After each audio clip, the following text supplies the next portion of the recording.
one topic that we have discussed in the last class. So today what we are going to do is we are going to have a brief recap because it's been some time and definitely people tend to forget what we have talked about, and we have talked about some important aspects of the syllabus in the last class. So we'll have a brief recap. Okay, and in the meanwhile I'll ask some questions too, and the people who remember some of these things you can answer those questions. Okay, so in fact in modern Indian history we have in fact classified the syllabus into 4 parts. Okay, modern Indian history, the syllabus has been classified into 4 parts. First part is the establishment of the British Empire. Okay, the first part is establishment of British Empire. The second part is with respect to this reactions and rebellions is the second part. Reactions and rebellions against the British colonial rule. Then the third part, okay, so if I remember it correctly, so I think we were talking about the third part is dominant line of Indian national movement. Dominant line of Indian nationalism is the next topic. Then apart from the dominant line of Indian nationalism, okay, the fourth and last topic would be, okay, so in fact the alternative voices of nation. Okay, alternative voices of nation. So these are the 4 parts into which the syllabus is classified. So establishment of British Empire, reactions and rebellions. Third part is dominant line of Indian nationalism, and the last part is alternative voices of nation. Yes. So in the alternative voices we will discuss about usually the unfocused areas of Indian history. So where we talk about the peasant worker movement, the role of women in Indian national movement. We'll discuss about the Dalit contribution to Indian national movement, tribal contribution to Indian national movement. So all of these aspects we are going to discuss in the alternative voice of nation. Whereas the dominant line of nationalism is the usual one. So that includes leaders like moderates, extremists, Gandhiji. Okay, then after that Nehru, Congress left, Congress right. All of these things will form part of dominant line of Indian nationalism. Reactions and rebellions, we are going to discuss about the 1857 revolt. Then along with that, numerous tribal revolts, peasant revolts have happened in India before 1857. All of those will become part of this reactions and rebellions section.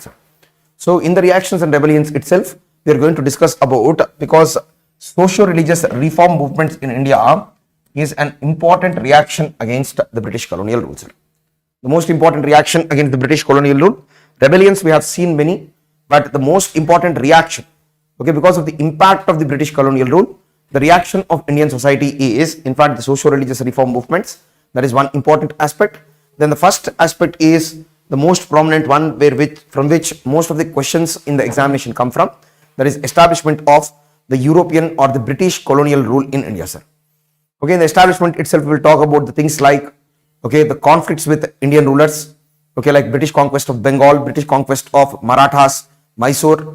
Then apart from that we are also going to discuss about the topic of advent of Europeans into India. Then apart from the advent of Europeans, we are going to discuss in the establishment itself economic, education policies, press policies. So all of these things we are going to discuss as part of the establishment of the British colonial rule. So this way, establishment, reactions and rebellions. Third part is dominant line of Indian nationalism, and the fourth part is alternative voices of nation. So in our last class, I think I have clearly defined the meaning of modernity. What is the meaning of modernity? So where rationality and science, okay, dominate the mental outlook of people, that is called as modernity. Okay, where rationality and scientific thinking dominate the mental outlook of people, then that is called as modern period, sir. As against this, the meaning of medievalism is what? So medieval means, okay, in medieval period, modern is rationality. Okay, if the mental outlook of people, okay, so is dominated by rationality, then it is called as modernity. Whereas medieval is the period when the mental outlook of people is dominated by religion, sir. Okay, religion, superstition, if they dominate the mental outlook of people, then it is called as usually medievalism, sir. Okay, so this way, modern, medieval I have explained. Then apart from that, the meaning of history did we discuss in the last class? Yes, so what is the meaning of history? Modernity is, okay, so you can, in fact, last class I have talked about it, but if you did not write, you can write it down. Modernity is a period in history when the mental outlook of people is dominated by reason or rationality, reason or scientific thinking, sir. Okay, modernity is a period in history when the mental outlook of people is dominated by mental outlook of people is dominated by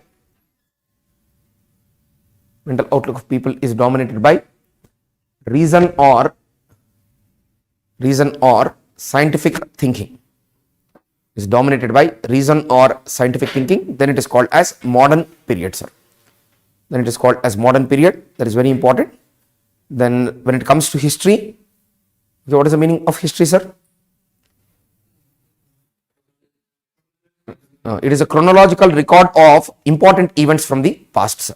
Yes or no? So simplest definition is history is a chronological record of important events from the past is what history is. Is it clear? So you can write it down. History is a chronological record of significant events from the past.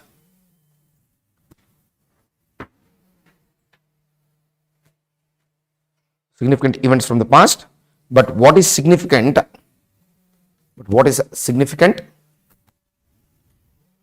Changes according to the needs of today.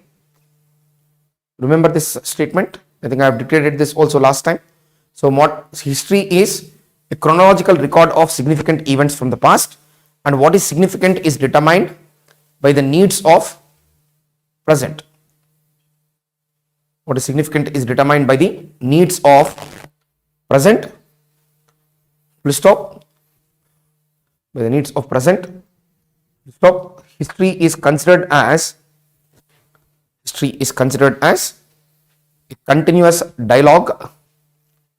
History is considered as a continuous dialogue between past and present. History is considered to be a continuous dialogue between past and present. Okay, history is considered to be a continuous dialogue between past and present. So this is the definition of history. So this is how we break up the syllabus. This is what modernity means. So today what we are going to do is, my plan for today is, at least we will discuss some sections of 18th century India. Even though I have talked about this to some candidates, I'll revise this topic properly. Then after that, I'll pick up this topic of advent of Europeans. Okay, advent of Europeans I need to discuss. Then apart from the advent of Europeans, the third topic that I'm going to introduce today is, okay, what is the ideology behind the British colonial rule, sir? Okay, British colonial rule, what is the idea behind the British colonial rule? We are going to discuss about it. So ideology of British colonial rule, advent of Europeans and 18th century India are the three topics which I am planning to discuss today, sir. Is it all right? So these are the three topics. Let's see, okay, so how many of these topics we will be able to do today. So first topic is with respect to 18th century India. So before the Britishers established their colonial state in India, okay, British established, or the process of establishment of the British colonial state in India, it started with the Battle of Plassey in 1757, sir. So the Battle of Plassey in 1757 is a very important political event. But just before that, what was the situation of India like? First we will talk about, sir. So in the situation of India, we will do a proper, okay, political, economic and social analysis of India, sir. We will do a political, economic and social analysis of India. And as part of this, if you look at the political setup of 18th century India, okay, the most significant character of political setup of 18th century India is the decline of Mughal Empire, sir. Okay, the most important political aspect of 18th century India is the decline of Mughal Empire. And the decline of Mughal Empire, it's set in, okay, in 1707 with the death of Aurangzeb. Aurangzeb's death is one important event which led it to, okay, so the decline of the Mughal Empire. Okay, the main reasons for the decline of the Mughal Empire are, can anyone help me with the reasons for decline of Mughal Empire? Okay, first and foremost, the most important factor is weak rulers one after the other. Okay, so and along with weak rulers, okay, so usually whenever the rulers become weak, automatically what happens is the dominance of nobles will increase. Rulers are becoming weak, but the nobles are becoming stronger and stronger, and they became the kingmakers. Weak rulers and strong nobles is one of the chief factor for decline of the Mughal Empire, sir. Okay, so when the ruler is weak, automatically what happens? The nobility will take advantage of the ruler. There are n number of examples for this happening during the period after the death of Aurangzeb, sir. So in fact, one prominent noble group which dominated the affairs of Delhi are the people who are called as Sayyid brothers. Okay, there are two brothers who are called as Sayyid brothers. They are set of nobles, okay, who in fact dominated the affairs of Mughal empire after the death of Aurangzeb, sir. For many years they have dominated, and weak rulers one after the other. So in fact, we have a person whose name itself is Muhammad Shah Rangila. Okay, Rangila itself shows that he had a very colorful life. Okay, so colorful life means automatically lack of interest in administration, sir. So no administrative aspect, very weak ruler. Okay, so apart from that, there are succession of rulers in the similar fashion. In fact, the condition of Mughals, both economically and politically, it kept on becoming weaker and weaker, sir. So when it kept on becoming weaker and weaker, these nobles, what they did is, okay, many of these nobles, they started carving out independent states for themselves, sir. They carving out states for themselves. So once the rulers became weak, what happened is the nobles understood that there is no point in staying in the court. So what these people did is they moved to different provinces. Usually in Mughal empire, the provinces are called as subhas. And most of these nobles, they were appointed as subedars of these provinces, sir. Okay, they were appointed as subedars of these provinces. Subedar is the term. They were appointed as governors of these provinces. But once the ruler became weak, these people declared independence, okay, in the regions which are under their control, sir. So these states which came out of the Mughal empire, they are usually called as successor states, sir. Successor states. Okay, the term is successor states under successor states they are called as. So this is one important thing. Successor states they are called as, and in this format of successor states, we have three important states, sir. One is Hyderabad state, so which was created by a noble of the Mughal court itself by the name of Chinchlichki Khan has created, and this state, it came under the control of this person Chinchlichki Khan, and he created a new ruling dynasty there by taking the title of Nizam ul Mulk, sir. And the dynasty that he created, Nizam ul Mulk, is his title, and the dynasty he created is called as Asaf Jahi dynasty. So everything is present in the handouts. Okay, my suggestion would be at least, okay, so 4 slides in one page, you take a printout, sir. Okay, I have requested the same thing last time too. This time also I am requesting the same thing. Please take a printout. It will be of great help. Rather than buying books, you try to take the printout of this. Okay, try to take the printout of this 4 slides in one page. Okay, so that would be good, sir. Okay, one page में एक side में 2 slide लगा लीजिए और दूसरा side पे 2 slide. सारा almost 2 parts of the syllabus, it would come to somewhere around some maximum to 80 pages it will come to, sir. Okay, so take the printout in this fashion. It would be of help to you. Then after this 80 pages, I'll have one more materials, one small material of 30-40 pages. So these two materials together, some 120 pages material you will have, sir. Okay, so that is very short when compared to the books like Spectrum. Okay, so that is very short when compared to books like Spectrum, and it contains very dense and good information, easy to read, easy to revise. So please take the printout. Okay, so if you take the printout, the burden of writing a running notes also will come down. You will focus on listening. So there are many positive factors for that, sir. Okay, wherever it is required, I'll dictate the things. Wherever there is additional point, I'll not miss any. Okay, but just see. So successor states में Nizam ul Mulk is the title of the person. His name is Chinchlichki Khan, and he established a dynasty called Asafjahi dynasty with Hyderabad as his capital, sir. Then apart from this, the second one is, so in similar fashion, Awadh also became an independent state. Awadh is the region which is traditionally called as Ayodhya in India, that is eastern Uttar Pradesh region. So in this Awadh region with Lucknow as capital, okay, so one more noble at the court by the name of Saadat Khan, sir. Okay, Saadat Khan is one more noble, and this Saadat Khan has established an independent state in Awadh, sir. Saadat Khan is the person. Okay, Saadat Khan, and Awadh also became independent from the Mughal court. Then apart from Saadat Khan, in Bengal, there is Murshid Quli Khan.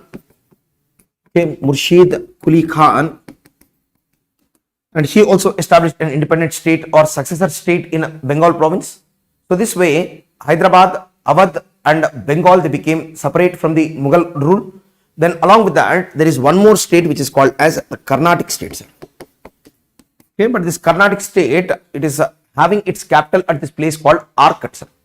Okay, Arcot is the capital of the Carnatic state, and it also became separate from the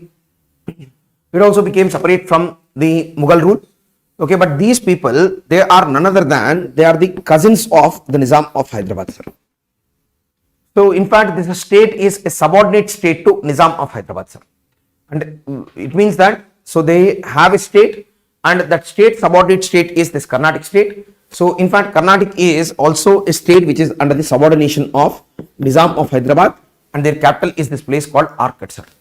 So this way, 4 successor states were created because of the weak rulers and strong nobles. Then apart from that, the second main factor for the decline of the Mughal Empire is there is a clear-cut administrative failure, sir. Try to understand this. There is a clear-cut administrative failure under the Mughal rule, and the administrative failure, okay, it also led to the weakness of the empire, sir. And what kind of administrative failure they have seen is, primarily they have seen administrative failure in the mechanism of revenue collection, sir. In revenue collection itself, they have seen, okay, the worst form of failure in Mughal Empire is the failure in the revenue collection machinery. And this failure in revenue collection machinery is usually called as Jagirdari crisis. It is called as Jagirdari crisis bolte hum log.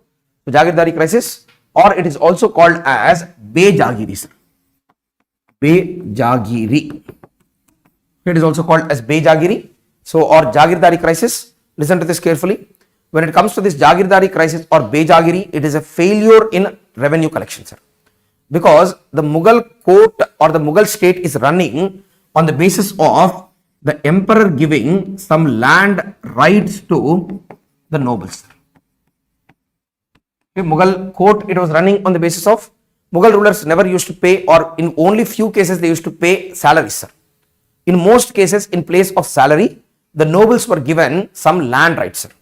Land rights means what? Okay, they will be given a huge parcel of land. उनको एक बड़ा सा land देके वहाँ पे revenue collection करने के लिए उन लोगों को बेच देते, sir. And those people used to collect the revenue, and with the revenue that they have collected, they used to maintain their military, and they also used to take care of administration, sir. Understand this carefully. Now, what happened is, as the Mughal Empire became bigger and bigger, okay, the nobles became more in number than the land which is present. Okay, कितना land था उससे ज़्यादा nobles बन गए थे. तो इसके हिसाब से हर noble को land मिलते नहीं थे. They were not getting the land, and when they were not getting land, when, okay, let's suppose for 2-3 years they don't get any land, they will be starving for money. Suddenly, the Mughal court gives a Jagir to them, sir. Now they come to the Jagir. Will they collect the revenue fairly now? Will they collect the revenue? After 2-3 years of hunger, suddenly they got the Jagir. Okay, 2-3 साल उसके पास पैसे नहीं थे. Suddenly Jagir मिल गए इसको. वो लोग वहां पे आके farmer को brutally exploit करते थे, sir. And this exploitation is one of the main reason for, okay, the decline of the Mughal Empire. And this exploitation, which is called usually as the agricultural crisis in the Mughal Empire. Okay, there are multiple factors, but this is one important reason for the failure is because of the administrative failure, it led to agriculture crisis, sir. समझ में आ रहा है आप लोगों को? So जागीरदार को ठीक time पे लैंड ग्रांट ना मिलने के वजह से, so what happened is the Jagirdar started exploiting the farmer, and naturally the farmers, let's suppose they are supposed to collect 30% revenue, but उनको 3 साल से लैंड ग्रांट नहीं मिला, आके वो लोग 90% लूट लेंगे, sir, because they have to compensate for the past 3 years of loss of revenue. Okay, so 90% if it is paid as revenue to the Jagirdar, what will the farmer eat and what will he cultivate the next crop with, sir? It is not possible. So that is the reason why when this Jagirdari crisis or the Bejagiri came, one important outcome is it led to an agriculture crisis, and the agriculture crisis led to numerous agriculture rebellions against the Mughal states. Okay, numerous agricultural rebellions across India because of the administrative failure leading to Jagirdari crisis, Jagirdari crisis leading to agricultural crisis, agriculture crisis led to agriculture rebellions. हर जगह पे farmers unions form करके they were fighting against the Mughal Jagirdars. They were not ready to pay the excessive revenue. Okay, and this is one important reason for the failure or the downfall of the Mughal Empire. Is the reason is agricultural crisis, and agriculture crisis is a significant factor which led to the decline of the Mughal Empire. And most of the rebellions which occurred against the Mughals, they are essentially in the character of peasant rebellions, sir. We need to understand one thing here. In fact, usually most people say that the Maratha rebellion against the Mughals is religious by nature. Yes or no? That is what many people usually think of Shivaji.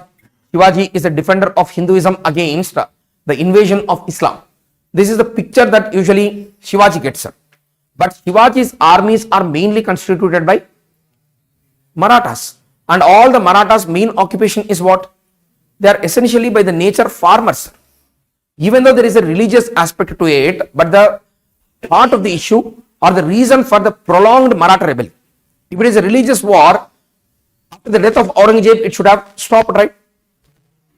Yes or no? But after the death of Aurangzeb, also it continued. And before Aurangzeb also there were farmer rebellions in the Maratha region. So then can we call it as essentially religious, sir? It is actually a farmer rebellion, and Shivaji can be considered as a farmer leader who rebelled against this kind of Jagirdari issues, sir. Are you understanding this? In the agricultural rebellions, one important one is the Marathas. Okay, and one more major rebellion against the Mughals during their period in India is the rebellion which is called as Sikh rebellion. You might be knowing about the Sikhs, right? Numerous Sikh gurus were killed by the Mughals. Okay, so because of the killing of the Sikh gurus, the Sikh rebellion started. But the continuation of the Sikh rebellion is primarily because majority of the Sikhs were Jat peasants. They are called as Sikh Jats. Their occupation is agriculture, and they were also facing the same problem of over exploitation by the Jagirdar. जागीरदार जब उन लोगों के पास ज्यादा पैसे लूट लिया, what these people is, they also joined the ranks of the Sikh gurus in order to fight against the Mughals. Sikh rebellion also has a peasant character to it. Then along with that, there are many other rebellions, of which one is Satnami rebellion is one rebellion which occurred in UP region. Satnami farmers also rebelled. Then apart from that, okay, one more peasant community, that is Jat community. They also rebelled against the Mughals. Okay, Jat community, they are also farmers, and the rebellion is also primarily because of over revenue collection itself. They also rebelled, sir. So Jats, Satnamis, Marathas. Okay, then along with that, there is also a rebellion of, okay, in fact, Pathans, sir. Okay, Pathans or the Muslim, these are the Afghan Muslims, sir, who were settling in Peshawar region. So in this region, the Pathans also rebelled against the Mughals, sir. So the Pathans are essentially Muslims. Okay, if there is all religious rebellions, why will the Pathans rebel against the Aurangzeb, sir? Understand this? So Pathans rebelled, Satnamis rebelled, Jats rebelled. Then apart from that, Marathas, Sikhs, and the heart of the issue is the issue of Jagirdari crisis. More nobles, less land, more exploitation. Farmers were rebelling in large numbers, sir. Is it clear? So this is one more reason for the rebellions. And most of these rebels, they were able to create states of their own, sir. And these states are usually called as, in fact, new states, right? Yes, just check it once. New states are these states. New states or rebel states, sir. They are called as rebel states. And when it comes to rebel states, try to understand, the Marathas created a rebel state against the Mughals. Okay, and the Maratha rebel state, initially it had its capital at this place which is called as Satara, sir. Okay, during Shivaji period, okay, so it had its main center as Satara, but slowly after Shivaji, the rebellion, it shifted into the hands of the Peshwas. Okay, and the Peshwas capital is Pune. Pune is the capital of Peshwas. Yes, so this way the rebellion, it became, first it started as a peasant rebellion. In between it got religious character. Then again it continued as a peasant rebellion against the Mughals, sir. Try to understand this. Peshwas at Pune, they became more important, and here, even though this was a rebel state, sir, listen to this one small statement very carefully. Even though these are rebel states, but the Marathas in 18th century, what happened is these people became the protectors of the Mughals. they became the protectors of the Mughals. They rebelled against the Mughals first, then after that they became the protectors of the Mughal dynasty, sir. In fact, there is a very famous treaty which is signed between Farrukh Sir. Farrukh Sir is a later Mughal emperor, and he signed a treaty with the Maratha Peshwa by the name of Balaji Vishwanath, sir. Okay, so Balaji Vishwanath and this Farrukh Sir, who is a later Mughal emperor, both of them, they signed a treaty with each other. Okay, and this treaty signifies the unity between the Marathas and Mughals, and in fact the Mughal ruler, he became protected by the Marathas, sir. Okay, I'll explain some more events about the Marathas when I discuss about the Anglo-Maratha rivalry. I'll discuss about the third battle of Panipat, then you will understand it better. But the Mughals and Marathas, they ended their enmity with this treaty which is signed between Balaji Vishwanath and Farrukh Sir, sir. Okay, just remember this statement. So rebel states mein Marathas is one. The second state is the Sikhs, sir. Okay, so initially the Sikhs had an army which is called as Khalsa army. Khalsa army in order to fight against the Mughals.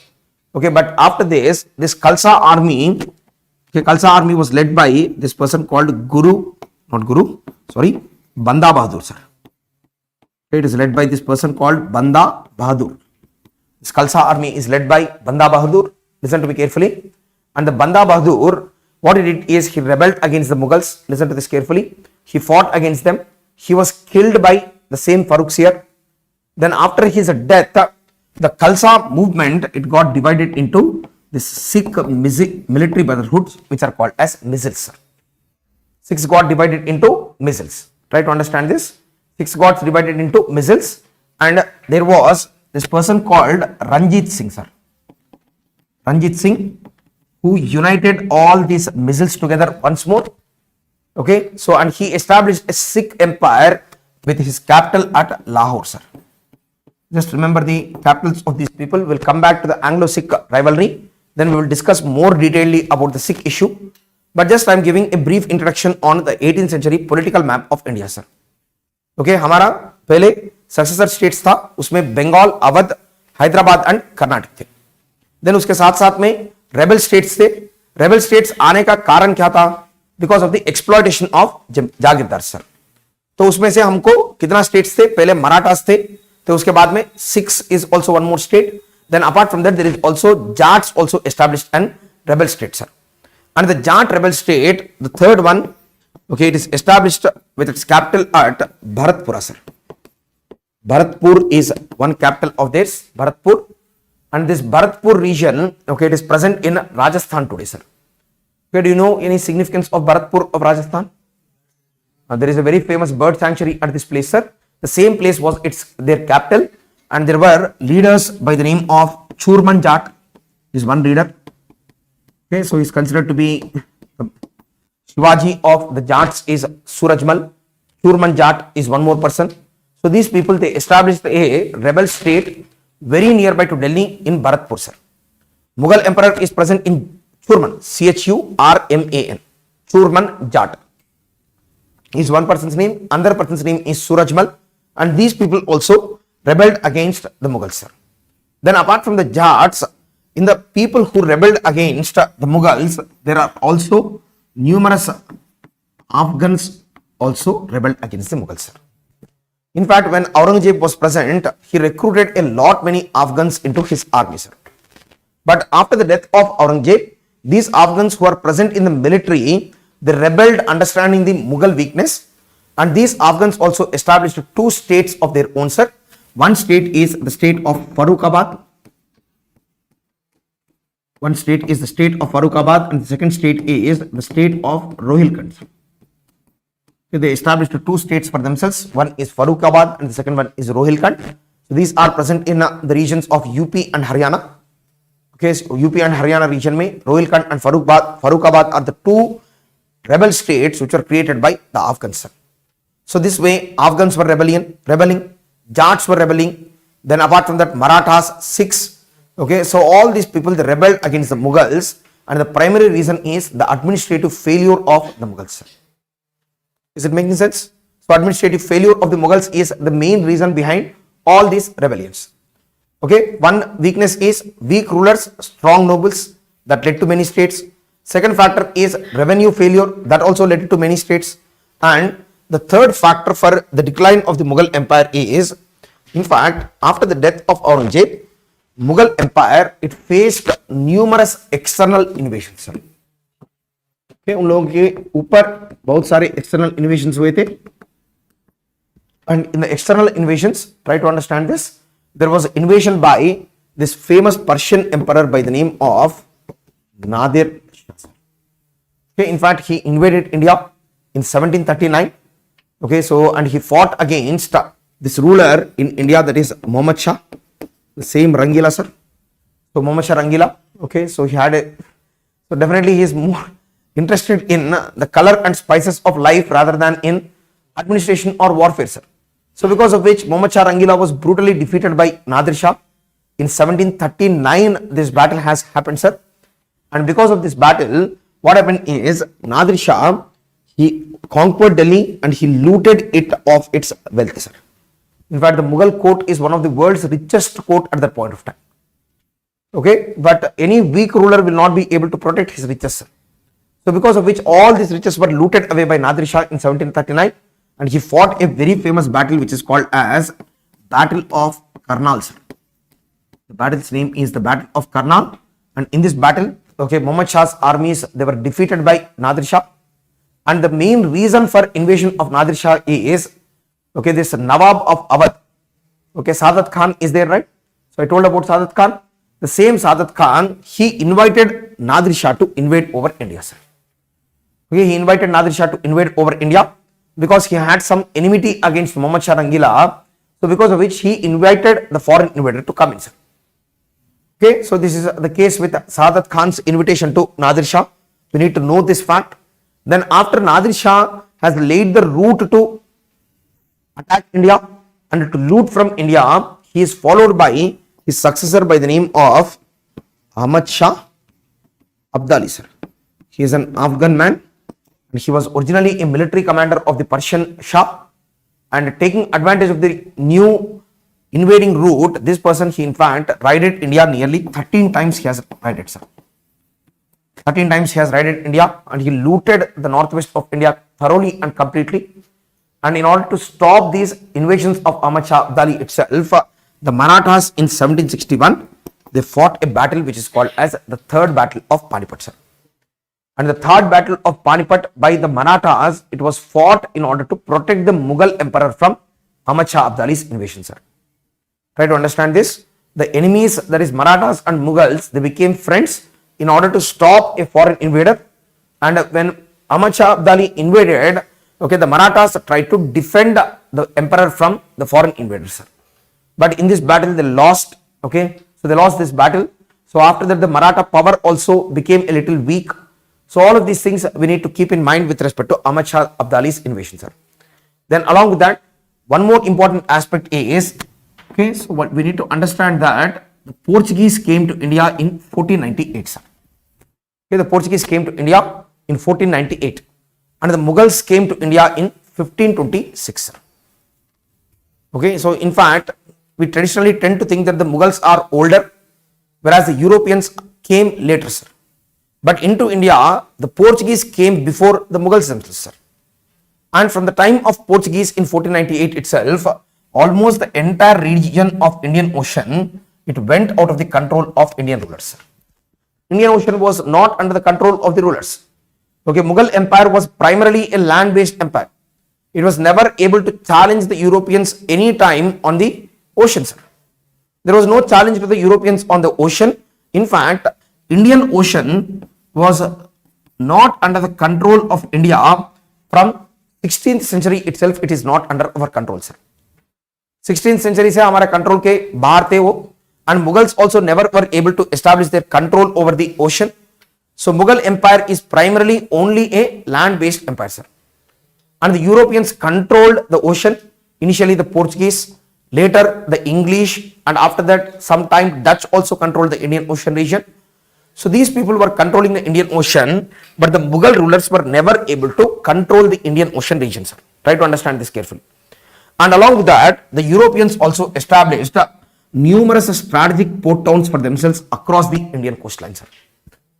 Okay, so उन लोगों को तो oceanic empire maintain करना था, तो oceanic empire maintain करने के लिए उन लोगों को तो कुछ पोर्ट्स चाहिए था.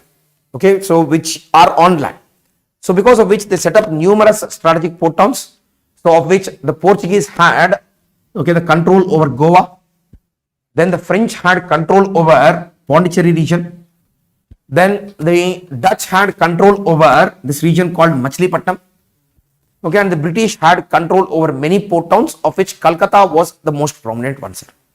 So Calcutta, so then, okay, Machilipatnam, Pondicherry and Goa. So this way the European powers had many strategic ports. Then along with that they had control over the Indian Ocean region, and the Mughals never controlled the ocean, sir. Listen to this carefully. Ocean was not under their control. So क्या चल रहा था? External invasions through land, Nadir Shah, Ahmad Shah Abdal. But on the other side, what we are seeing, the Oceanic Empire is being controlled by the Europeans, sir. So this way, external invasions from the land and also they lost control over the sea, and it is these European powers who finally replaced the Mughals, sir. Is it making sense? So this is one story, okay, about the Indian Ocean under the control of Europeans. Now, try to understand this. So external invasions were happening, Europeans were controlling many port towns. Then along with that, the Mughal Empire, try to understand this, sir. Okay, when it was under the control of Shah Jahan, Aurangzeb, okay, or the people who came before Aurangzeb are usually called as Grand Mughals, sir. Okay, the people who came, okay, along with Aurangzeb, he is also considered to be a Grand Mughal. So in fact, these rulers were very, very powerful rulers, sir. Try to understand this. And what these people did is, they have in fact conquered the entire territory of India from Afghanistan to almost till the space of Assam was under their control, sir. Okay, and in north from Jammu and Kashmir to in south, okay, Aurangzeb used to control the region till Tamil Nadu, sir. Even though there were some problems in his control, but he had almost a pan-India empire, sir. And in the establishment of this pan-India empire, these people, what they did is, they defeated numerous local states, sir. By defeating them, and some of them were accommodated into the Mughal court itself. So उन लोगों ने बहुत लोगों को हरा के Mughal empire को स्थापित किया, sir. Now, when the Mughal empire became weak, these states which were pre-Mughal states, Mughals India में आने के पहले ही स्टेट का हिस्ट्री था, तो ऐसा प्री मुगल स्टेट्स जो भी था, what these people did is, once the Mughal empire became weak, these people, they again declared independence. Are people understanding what I'm trying to say? तो उनका स्थापित होने में वो लोग बहुत स्टेट्स को हरा के उनका रूलर्स को नोबल्स में कन्वर्ट कर लिया, sir. But once the Mughal empire became weak, these states which were present as pre-Mughal states, now again they declared their independence, sir. And of these states, we have states like the Rajputs of India are in fact definitely pre-Mughal in their origin. They were present from the time of Muhammad of Ghazni's invasion itself, or even before that. In fact, feudal age se wo log tha India mein. And the Rajputs, they were converted into nobles by the Mughals, sir. Now, once the Mughal empire became weak, what happened is, two states among the Rajputs, the Mewar state and Marwar state, so both of them, they asserted their independence. Okay, Mewar is one, Mewar group of Rajputs and Marwar group of Rajputs. So both of these groups, they declared their independence, and declaration of independence by these two groups, it is primarily motivated by the religious policies of Aurangzeb. Because everyone knows that Aurangzeb's religious policies were very brutal. Okay, so religious policies of Aurangzeb के हिसाब से दो Rajput state independent हो गए, sir. उनमें एक मेवाड़ था और एक मारवाड़ था, sir. Is it clear? Then apart from this state, there is one more independent state which was present, or the pre-Mughal state which was present in India is state of Mysore, sir. Okay, and this Mysore state was originally part of Vijayanagara Empire from medieval times, sir. In fact, the Mysore rulers were in fact called as Mysore Nayakas, sir. Okay, Nayakas means nobles of the Vijayanagara Empire. These people were working as nobles in the Vijayanagara Empire. But once Vijayanagara Empire is destroyed, these people became independent. But when the Mughals invaded over the region of Deccan, these people became subordinate to the Mughals, sir. But once Mughal empire became weak again, the Mysore Nayakas, they reasserted their independence with their capital at this place of Mysore, and this dynasty is usually called as the Odir dynasty, sir. Okay, this dynasty is called as the Odir dynasty, and Odir dynasty also became independent once the Mughals became weak, sir. Is it clear? So Mysore is one state, then the second state is the Rajputs of India, then the third state which can be considered as an independent state is the empire which was created, which is called as Durrani Empire, sir. Okay, Durrani Empire, this is the empire which is created in Afghanistan. The Durranis are in fact the Afghan tribal groups. They also were independent before the Mughals, but okay, these people also asserted their independence, and an independent empire called Durrani Empire was created by Ahmad Shah Abdali, and the capital of the Durrani Empire is Kabul, sir. Kabul is the capital of this independent state of Durran, sir. So this way, multiple number of states were created. Once the Mughals became weak, the pre-Mughal states again asserted their independence, and these states are called as independent states, sir. Is it clear? So this way, India became a land of multiple number of country or multiple number of states, and this is how the Indian map of 18th century used to look like, sir. Okay, so just before 1764, this is the map which shows the different states which are present in India. So you can see this map. So this is Durrani Empire, sir. Okay, so only the prominent states we will see. Many small states are also there, Gilgit states, Kardu and others. Not very important for us, but just remember Durrani Empire. Then apart from the Durrani Empire, okay, see the Maratha states are all the region which is under orange color is under the control of Marathas, sir. Okay, I think you people might be knowing that even Odisha also was under the control of Marathas, particularly the Bhonsles. Yes, okay, yes. Okay, Bhonsles Bhonsles of Nagpur controlled Odisha region too. Then, okay, in fact, Odisha as a state, it was shifting between the Nawabs of Bengal and the Marathas. When the Marathas were strong, they controlled. If they became weak, the Nawab of Bengal used to annex Odisha, sir. So this way it was shifting continuously, and here you have this entire orange color region, which is in fact the state of Marathas, sir. Okay, so who were there in Maratha rulers? About this we will discuss in Anglo-Maratha conflict, but this is the Maratha state. Then after that, this color region, okay, so is called as the Hyderabad state, sir. So and in Hyderabad state, we have the Nawab of Carnatic and Nizam of Hyderabad. So both are together, they are cousins, sir. Then apart from this, there is also one more state here which is called as Travancore, sir.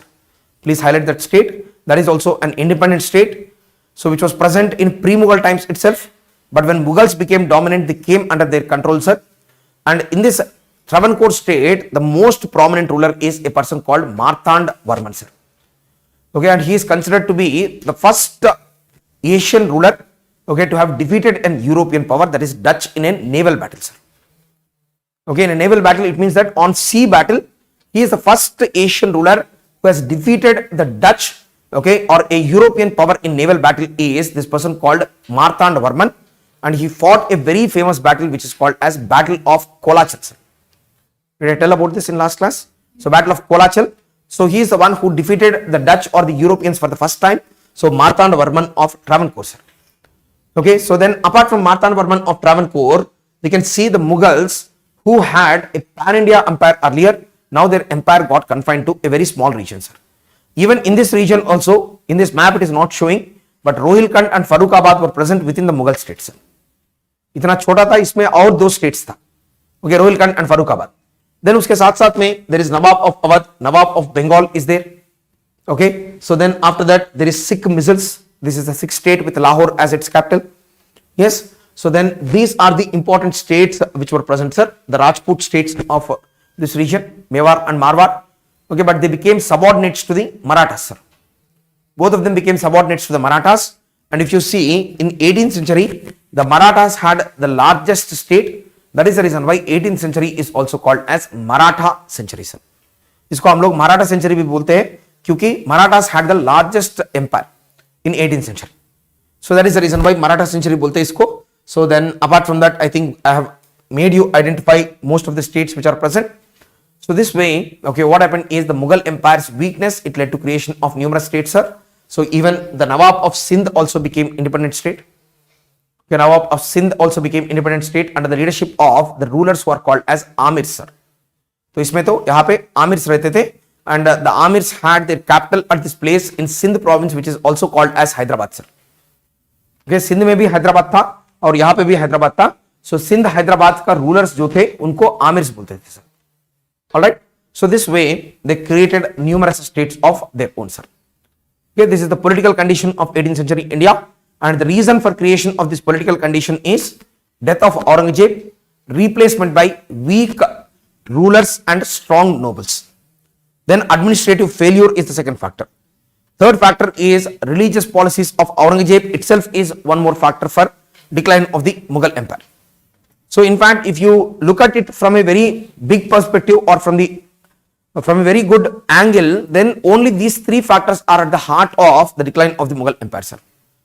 Okay, religious, revenue, then along with that weak rulers.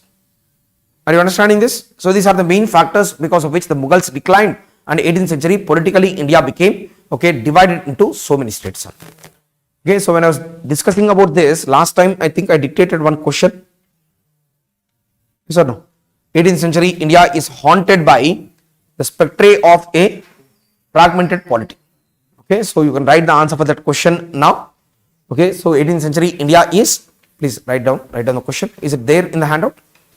No. So लिख लीजिए question. 18th century India, 18th century कोई लिखा नहीं तो एक question लिख लीजिए, कल के लिए प्रैक्टिस करके लेके आइए.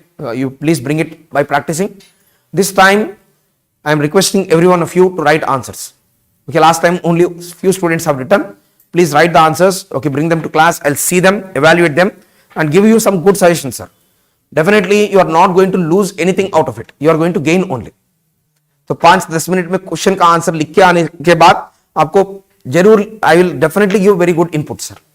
So please write the answers of the question. Okay, so 18th century India. Okay, clarify. Sorry, I'm sorry. So please or write down. 18th century India was beset, B-E-S-E-T, beset with the spectre of S-P-E-C-T-R-E, spectre of a fragmented polity. 18th century India is beset with the spectre of S-P-E-C-T-R-E, spectre of fragmented polity.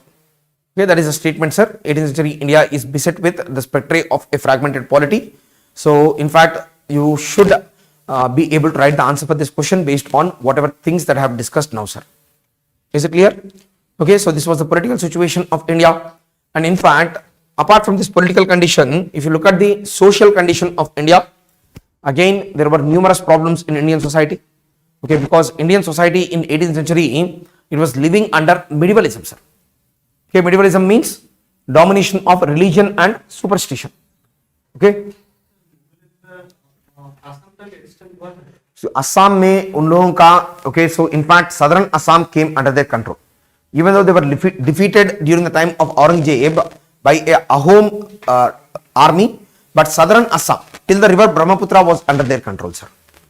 तो उसके बाद जो भी reason है उनका control Ahom के पास था. Okay, so I was telling that's the reason why there were many troubles, sir. ऐसा नहीं कि औरंगजेब एम्पायर पूरा सब ऑल कॉन्करिंग स्टेट नहीं था. तो यहां पे ऐसे भी बोल सकते हैं कि Marathas were challenging Aurangzeb in Deccan region, sir, but Deccan was part of the Mughal Empire itself. So similarly, some sections of Assam were definitely under the control of Mughals, sir, not the entirety of Assam. All right. Okay, so I know what you are talking about, the Battle of Saraighat. So I'll come to that. Okay, I'll come to that later. Okay, so then now let's have a look at this aspect of society too. So when it comes to society of India, usually in 18th century, the Indian society, if you want just a single term to define the society, the Indian society is usually called as segmented society, sir. Okay, Indian society is very simply called by one word, that is segmented society. Okay, the real meaning of segmentation is what? Can you tell what is the meaning of segmentation? Huh? Fragmented. Segmented is a different word for fragmented, sir. Okay. So polity is fragmented. Society तो Indian history में okay हर time पे हमारा society fragmented और segmented society था, sir.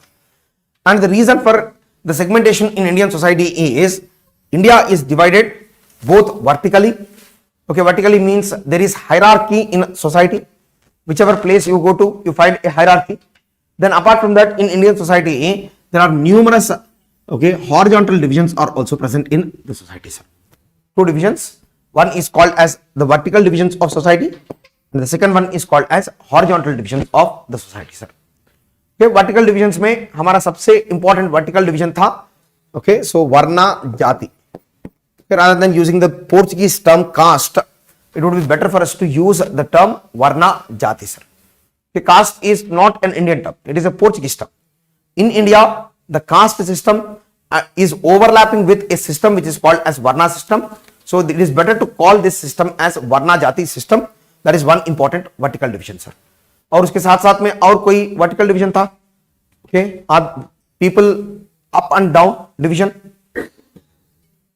Gender is one more vertical division in society. Gender is also definitely A vertical division which places the men above women. Yes, because the very definition of patriarchy is what? Patriarchy is nothing but it is a power system where the male gets all the rights, or male get rights and females gets the duties or obligations. Men get the rights, women get the duties or obligations. That kind of system is called as patriarchy, and patriarchy is also a vertical division of society, sir. Understanding this? So patriarchy is vertical division. Okay, then उसके साथ साथ में वर्णा जाति is also a vertical division of society. कुछ लोगों को okay, so we consider them as up, and some people we consider as low, sir. And the worst form of this varna jati system is the practice of untouchability towards the sections of the society who are called as panchamas in traditional Hinduism, sir. In traditional Hinduism, it is called as the discrimination against the panchamas. Okay, panchamas discrimination is one more key factor of 18th century India, sir. Okay, in fact, in different regions, it is practiced very harshly, sir. Okay, particularly in places like Kerala, there is a concept called distance pollution, sir. It's not just about not touching, but how much distance a lower caste person should maintain from an upper caste person. That is also determined in the law books, sir.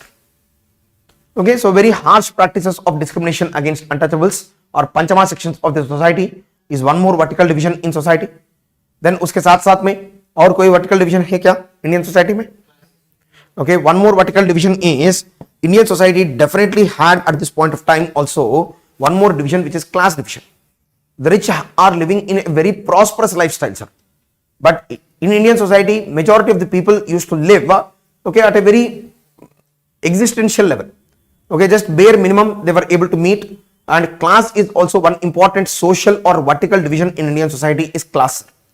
So varna jati था, तो उसके साथ साथ में so हमारे लिए gender discrimination, that is patriarchy, discrimination against panchama. Then उसके साथ साथ में one more vertical division is class division in society is also very distinct in Indian society, sir. Okay, so इसके बाद में ठीक है vertical divisions चलेगा. फिर horizontal division क्या है?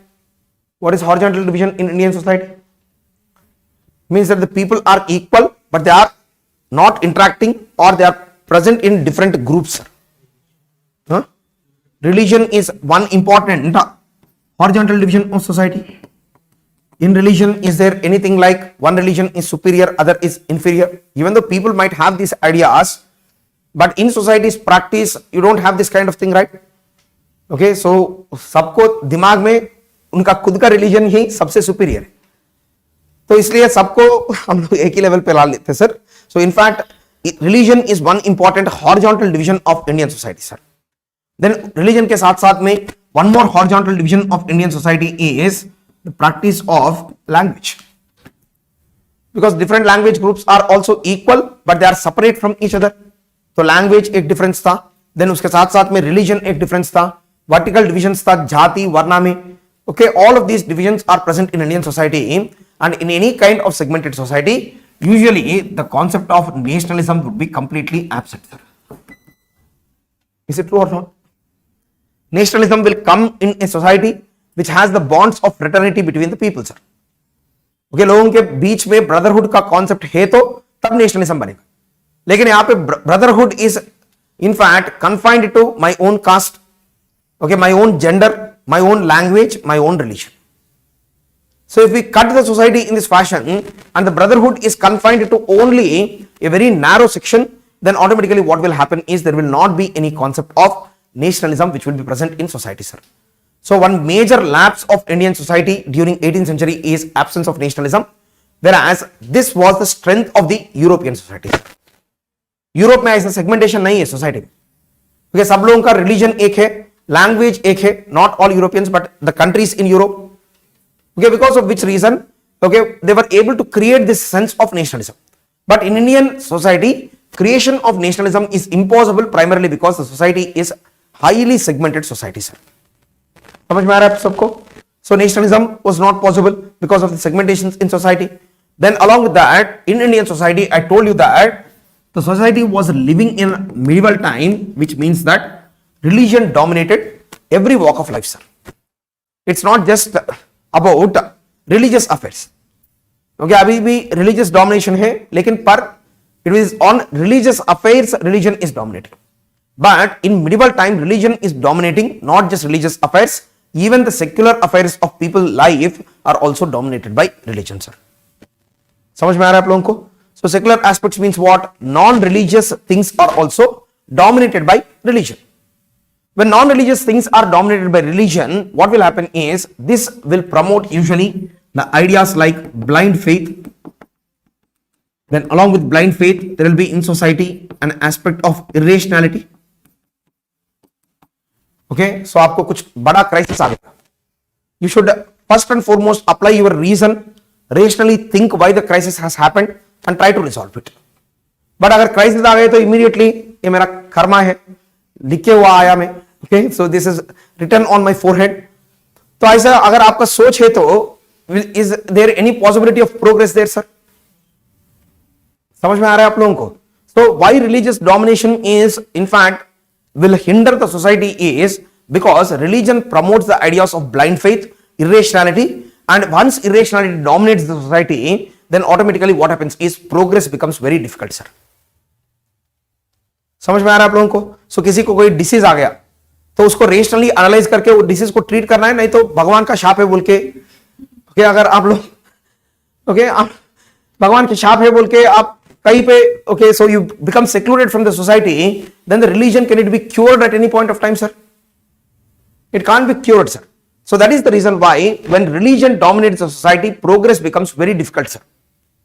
So this way, the religious domination, it led to irrationality, blind faith, and the religious domination also led to parallelly the domination of the priestly classes in society, sir. Okay, priestly classes in society, and the priestly classes, for whatever problems that people have, they used to provide religious solutions, sir. Okay, आपको ये हो गया, okay, आप ये ritual कर लीजिए, तो आपको ठीक हो जाएगा, प्लेसिबो. Okay, तो आप क्या है, the people in fact make people conduct ritual and sacrifices when they face problems, sir. Okay, so ऐसा problems face किया तो फिर okay blind faith को ये promote कर रहा है. So priestly class domination is very high. So this is one important aspect of the society is the domination of priestly class, religion, irrationality, and blind faith. These are some of the essential problems of Indian society, sir. And even our education system, which was present during medieval time, this was also being dominated by religion, sir. And education access is also only to the upper classes, or the upper sections of the society only are able to access education. Education भी upper classes को accessible है. Then उसके साथ साथ में उसमें पढ़ने वाला चीज भी क्या है? They go there to the educational establishments and they will learn about the religion. And in order to master the religion, they will master the language of Sanskrit, sir. Is it true or not, sir? So that is the reason why, in fact, the Hindu educational institutions were present, which are called as Pathshalas. Okay, then along with Pathshala, there is one more institutions called Tols. Okay, Pathshala is primary education. Tol or Chatuspati is, it also is one more name for this, sir. So the Chatuspati or Tol is, I think there is secondary educational institutions, sir. Am I correct? Is Tol primary? No, secondary, right? Tol is secondary. Tol is secondary. Tol is also called as Chatuspati. Chatuspati, Chattuspati. Chatuspati it is also called as. So Tol or Chatuspati is the secondary learning institute, and both the institutions are dominated by the learning of Sanskrit and religion, and it is also accessible only to the upper caste of the Indian society, sir. तो ऐसा problem था education में. Then उसके साथ साथ में Hindus में education system का ए प्रॉब्लम है. तो so even in Islam also the institutions are called as maktabs and madrasas. And there also, okay, here there is learning of Sanskrit, there is learning of Arabic and Persian. Okay, then along with that, here there is study on religion of Hinduism, there is study on Quran, sir. Okay, but the unique thing which is present in Indian society at this point of time is, try to understand this, sir, many Hindus used to join maktabs and madrasas, sir. Because Persian is the official language of India, in order to get any government employment, people have to learn Persian, sir. Because of which many Hindus, after finishing their education in Pathshala, they used to join into the madrasa, learn Persian from there, and after that become recruited into the Mughal government system, sir. You cannot become a government. Why? If you look at Raja Ram Mohan Roy's early education, Raja Ram Mohan Roy is one of the best example for us to understand about the Indian society of 18th century, sir. तो पहले पाठशाला में तोल में पढ़ लिया, उसके बाद में he went and joined the madrasa, sir. That is the reason why he became an expert in Sanskrit, Persian and Arabic, all three Indian languages. उसके बाद में उसको एक्सेस था, पैसे था, वो क्या स्कूल में भी ज्वाइन किया. The Danish Christian missionary which is present in Sirampur, sir. तो वहां पे जाके वो क्या इंग्लिश लर्न किया, देन उसके साथ में Latin, Greek. So this way he became expert in multiple languages, sir. Are you following this? So that is how we need to understand the 18th century society. तो यहाँ पे तोल था, पाठशाला था, मकतब था, मद्रसा था, but the learning basically, okay, the learning is based on, one is the language learning, second one is religious learning, sir. Okay, and when you have this kind of education, what job opportunities would be open for you, sir? कौन सा job opportunities आपको open रहेगा? One is priest, or the second one is if you study in a madrasa, you'll become a government servant also. You can become a Maulvi priest, or you can become a government servant. This is the maximum extent that education used to go to, sir. But even though the traditional education system in India is very backward, it is based on religion, it is based on language learning, but India also had a very popular occasional education. Here, occasional education means what? Skill-based learning. So this skill-based learning, it primarily used to occur within the family. Within the family itself, the skill-based learning used to happen, or sometimes it also used to occur in these institutions which are called as trainees. Skill based learning दो जगह होता था, एक जगह family में, दूसरी जगह होता था श्रेणी में होता था. श्रेणी means what? Guild, sir. Guild means association of either craftsmen or merchants. Merchants or craftsmen, they used to form associations which are called as shrenis, and in these shrenis also the vocational education used to happen. Listen to this carefully. And in this vocational education, what used to happen is India had a very strong link between jati and occupation, sir. Try to understand this. Okay, I am trying to give the basis for 18th century Indian economy. Try to understand this, sir. In Indian society, every jati is associated with a single occupation, sir. Because of which, what used to happen is there used to be an unbroken chain of skill learning, sir. In India, skill learning had an unbroken continuity of skill learning used to be present in India, sir. It means that the people of the next generation are learning the skills of the parental generation. Then after that, the next generation, 10 generations, 15 generations, 20 generations back also, if you see, the people are following the same profession, sir. Because of that, what will happen? I'm not trying to justify caste, but try to understand this, sir. What happens is the skill will have an unbroken continuity, because of which the generations which are to come, they will become experts in the same skill. Is it true or not, sir? They will become experts in the same skill. Once they become experts in the skill, whatever products they produce, they will be okay, in high demand in the market because skill is superb, sir. And this is one reason for the global economic dominance of India in 18th century, sir. क्योंकि India में हर skill का expertise it has reached a peak at this point of time, sir, particularly hand skills, okay, craftsmanship, hand skills. So all of these things, they became expertise by 18th century, sir. Because of this reason only, in 18th century India, nearly 1/3 of global manufacturing it used to happen in India, sir. In fact, today's estimates, many people are saying that it is somewhere near to 27.7% of global manufacturing used to occur in India, sir. But for us, it is necessary to know that it is 1/3 of global manufacturing used to occur in India. And try to understand this. What used to happen is, it means that out of every 3 products which are being produced in the world, 1 product is being produced in India alone, sir. समझ में आ रहा है? And इस ये होने का कारण क्या था? Because of primarily this unbroken skill continuity. In no other country this is possible, sir. Because generation after generation, based on people's interest, they are changing profession. Because of which no skill became, okay, like a prominent skill in any country, sir. But in India, every skill was able to flourish primarily because of the unbroken continuity of the skill learning which used to occur at home itself, sir. Okay, that is the reason why Gandhi used to support Varna Jati system, sir. उसका idea यही था, क्योंकि वो genetics में, तो उनको genetics पता नहीं था, लेकिन he used to feel that that will become ingrained in the character and personality of people. तो इसलिए उसको क्यों निकाल के सबको, ओके, एक ही ऑक्यूपेशन के लिए दौड़ने का क्या जरूरत है बोल के गांधी यूज्ड टू सपोर्ट दी जाति ऑक्यूपेशन लिंकेज, सर. समझ में आ रहा है आपको? Okay, so this is one reason. So skill learning, it became exported in India in 18th century primarily because of the unbroken continuity of the skill, and every house used to be a skill training institution. Okay, every shreni means association of the craftsmen. It is also a skill training institution. So this way skills became very high level and sophisticated skills were developed in India by 18th century, because of which out of 3 products produced in the world, 1 product used to be produced in India, sir. This is the global dominance of Indian manufacturing, and the reason is Indian caste system, sir. Caste has, okay, sometimes if the question asks merit of caste, okay, you can say this, sir. Okay, so then after this, the next one is, so jati occupation. So I was talking about vocational learning, education के बारे में आप लोगों को समझ में आया? Yes. Now apart from that, the only science that Indians were interested in is the science of astronomy, sir.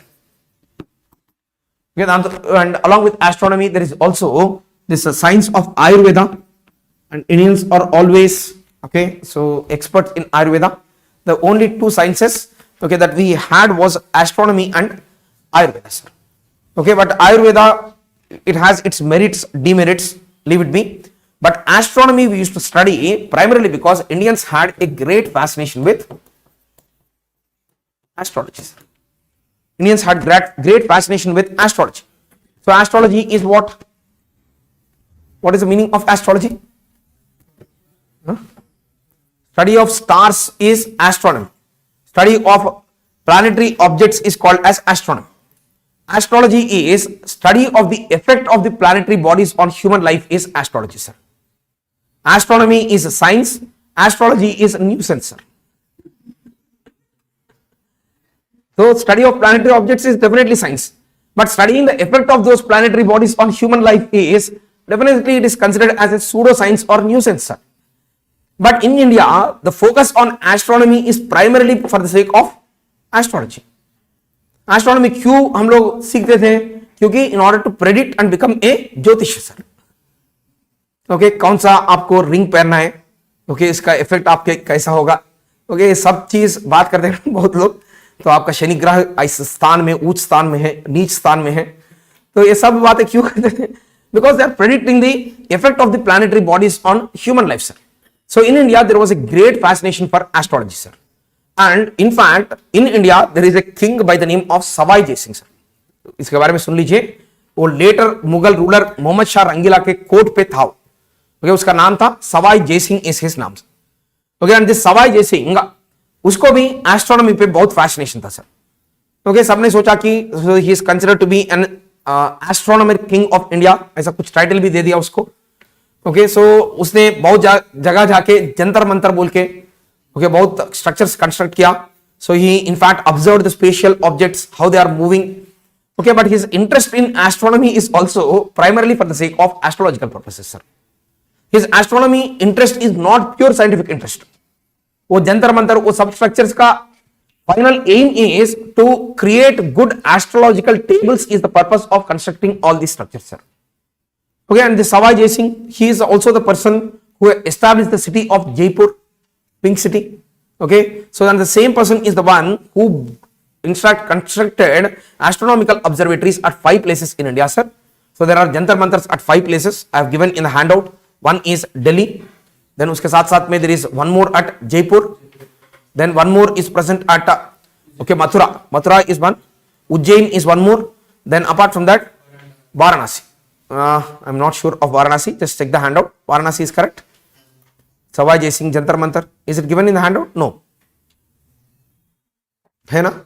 तो उसमें करेक्ट है 5 जगह, दिल्ली, देन मथुरा, जयपुर, देन उसके साथ साथ में Ujjain and Varanasi.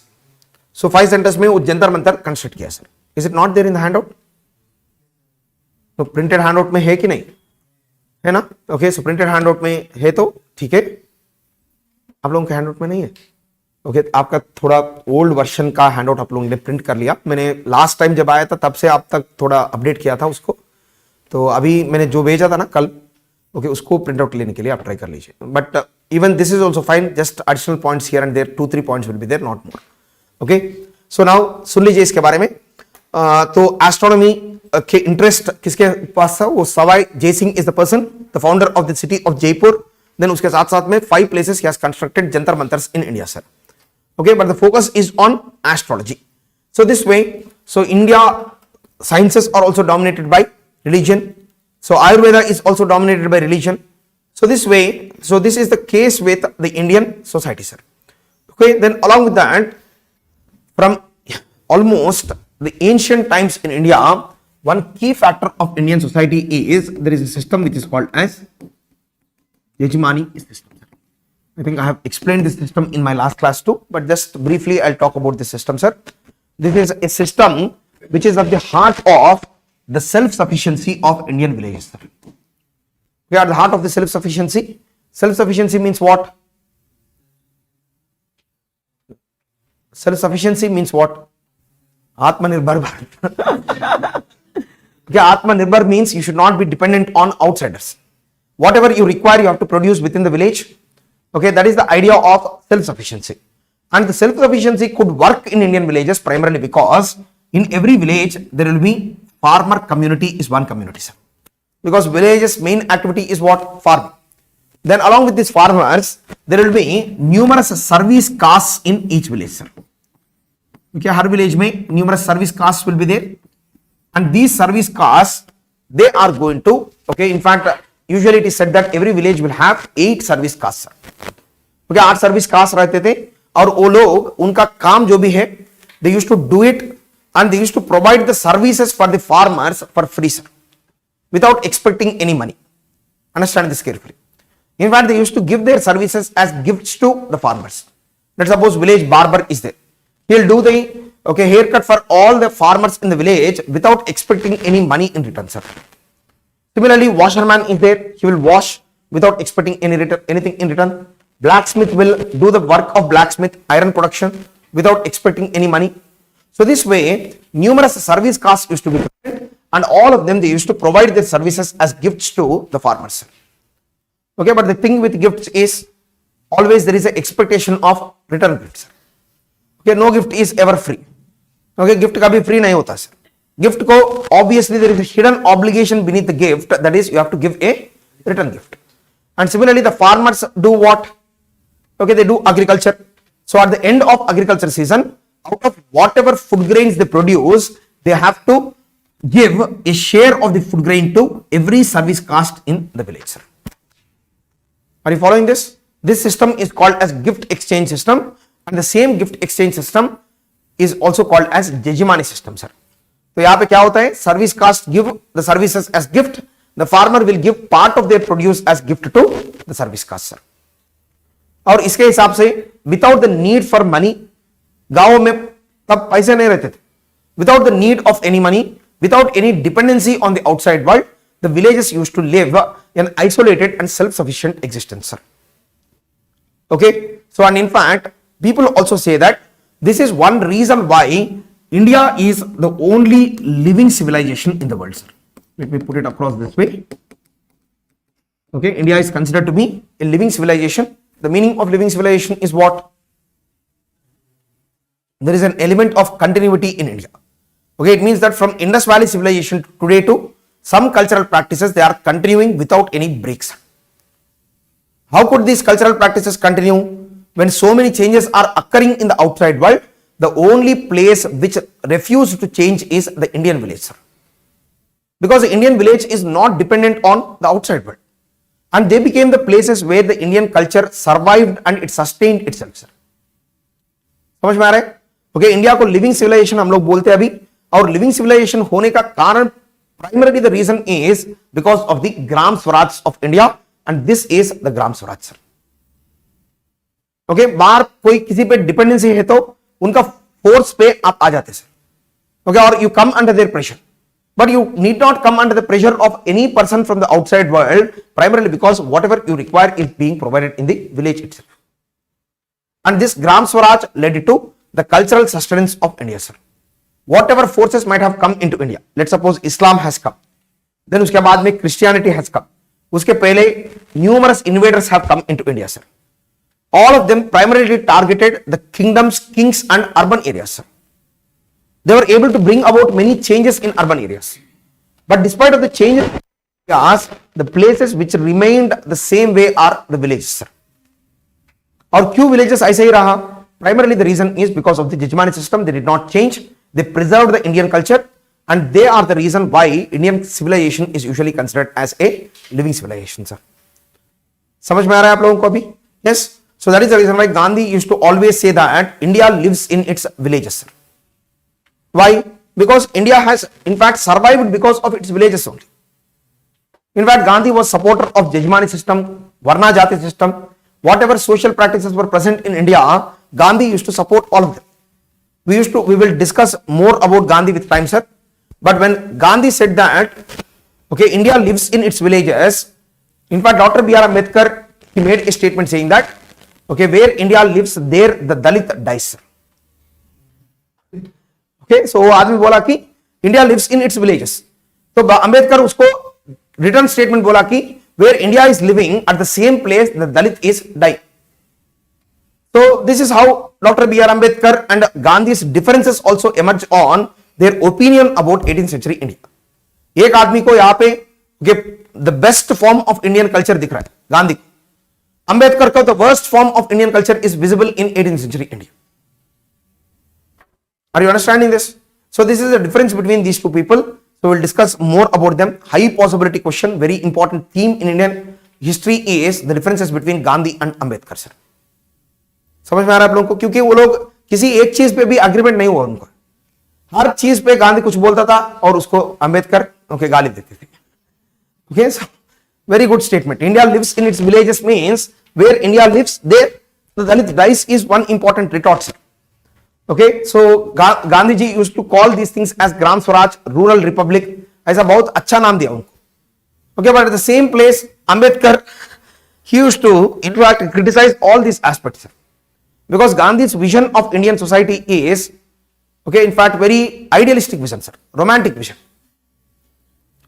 Okay, so did I tell about this thing to you people?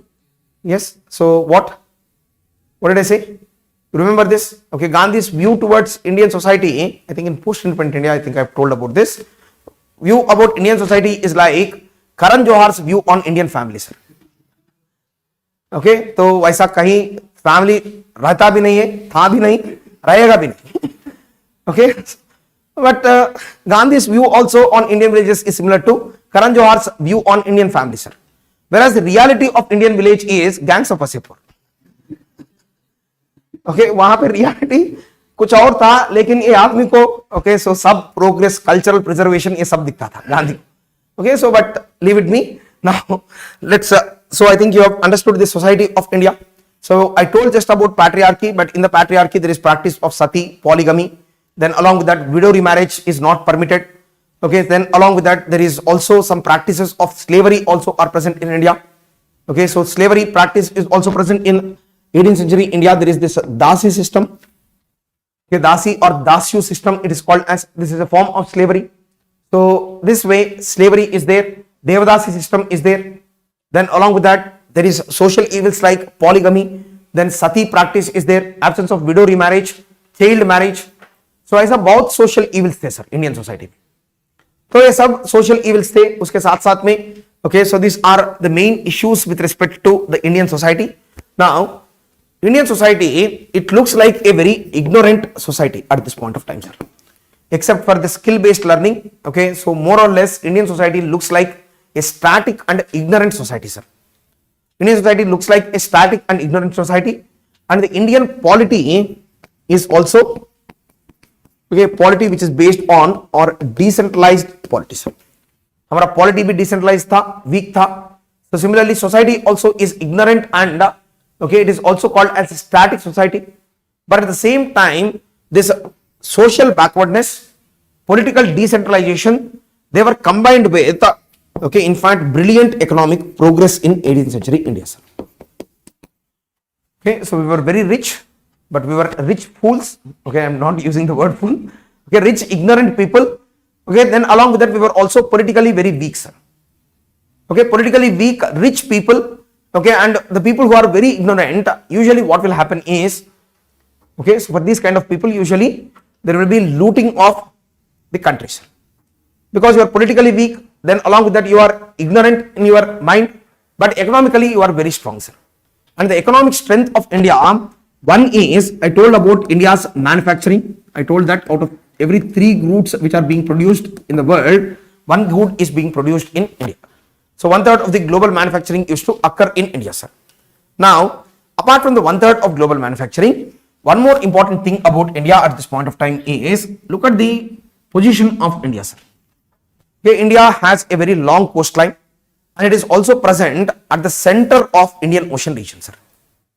Okay, it is present at the center of Indian Ocean region, and because of this, what used to happen is, okay, let's suppose China is here, then Southeast Asia is here, then on the other side, okay, so we have the Arabian region, then after the Arabian region, okay, in the far off regions, we have the European regions.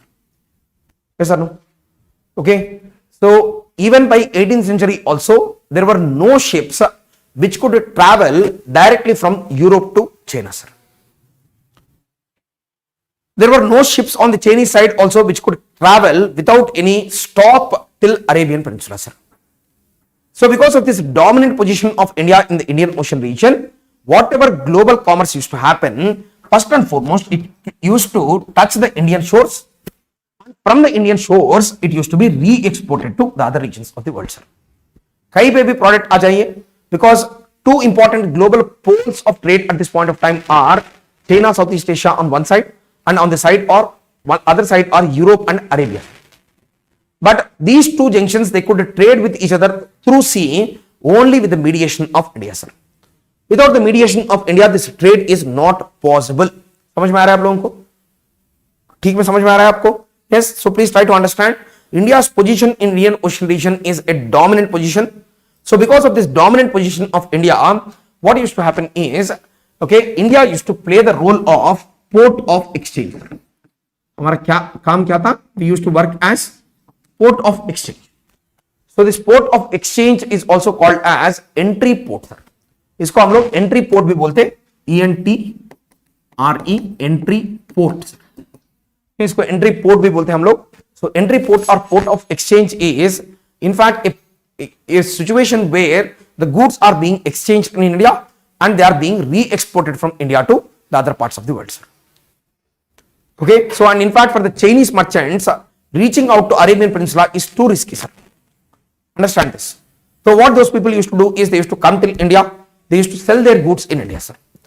And Indians used to buy those goods and we used to re-export them to Arabia and the European world, sir. This way our role was the role of middleman. So because of this factor, in fact, in the global trade and commerce at this point of time, 2/3 of the global trade and commerce, it used to pass through India, sir. It means that out of every 3 products which are being traded in the world, global commerce, okay, not internal commerce, global commerce में हर 3 products जो भी exchange करते हैं, उनमें से 2 product India से, और they used to pass through India, sir. It means that India had 2/3 share of global trade and commerce at this point of time, sir. So it means that 75% of the global trade and commerce, is it 75%? 66%. 66% of the global trade and commerce, it used to pass through India. So this way, 2/3 of the global trade and commerce is also passing through India. This also shows the economic might of India, sir. Okay, 1/3 manufacturing, then 2/3 global trade and commerce. Then India also had numerous, okay, new products, and the Indian products were in fact sought after across the world, particularly in textiles. India's domination is primarily in textiles, that too cotton textiles. Because from ancient times itself, cotton is usually considered as poor man's fabric, sir. Cotton is considered to be poor man's fabric because, okay, so at this point of time in the natural fabrics, silk is there, cotton is there, wool is there, sir. 3 products are there. Okay, wool is unsuitable for many climatic conditions. Silk is a product which during ancient times was being traded in its equal weight to gold, sir. ये silk का कितना wait होगा, उनका बराबर wait gold से उनका trade होता था, sir. Can the poor people wear this fabric, sir? Then they can't buy or afford this fabric. So because of which the global poor man's fabric from ancient time is cotton, sir. And this cotton market is always dominated by India. Because the world's, okay, so in fact in world today also 3 places produce best cotton, sir. One is India, second one is Egypt, and the third one is USA. USA produces cotton. So these are the 3 major reasons of production of cotton. तो पहले America का बारे में किसी को पता भी नहीं था 16th century के पहले. No one knew about USA. Though Egypt also had a problem of, okay, so in fact even though it can produce good cotton, their fabrics were not as good as Indian fabrics, sir. And Indian cloth कितना अच्छा quality होता था, उनका उतना अच्छा quality नहीं था. Because of which Indian cotton textiles were being worn by people from Europe to China, sir. From Europe to China, people or the poor people were wearing essentially Indian fabrics. And Indians became experts in cotton textile manufacturing, and cotton textile is usually called as poor man's fabric. And in the cotton textile market, India's dominance is absolute, sir. In fact, we used to produce numerous different kinds of cotton textiles, sir. एक नहीं था, बहुत अलग अलग तरीके का cotton textiles हम लोग प्रोड्यूस करके हम लोग एक्सपोर्ट करते थे. और उसमें से हमारा एक्सपोर्ट्स में सबसे ज्यादा एक्सपोर्ट होने वाला कॉटन टेक्सटाइल कौन सा था? Calico, sir. This is a low quality, okay, coarse means thick cotton fabric, sir. Is it making sense? Calico is one fabric that we used to export from Calicut region. Okay, even though it is exported from across India, but it was first brought by the Europeans in Calicut. That is the reason why the product's name also became Calico, sir. Then उसके साथ साथ में हम लोग, okay, we used to export this fine variety cotton which is called as muslin. Okay, muslin is a fine variety cotton fabric which is exported from Bengal region. Okay, and its main production center is Dhaka, sir. Then apart from muslin, the third product of export from India is this product which is called as patola. Okay, patola is one more product. This is a silk fabric. Okay, Gujarat region. So it is embroidered with gold and silver thread. Okay, gold and silver thread से बना हुआ patola textile is one more major textile of export. Patola, P-A-T-O-L-A. Then patola के साथ साथ में we were exporting, okay, in fact, okay, this kind of printed cloths. Okay, printed cloth is one cloth, printed cotton textile is one cloth that we used to export, and the printed cotton textile is usually called as chintz. तो इसको हम लोग chintz बोलते हैं. Chintz means printed cotton textile, and this is exported from the region of Golconda. Golconda region से this printed cotton textile is exported, and the printing is done similar to how right now mehendi is put on hands, right? So similarly they used to have one chapa.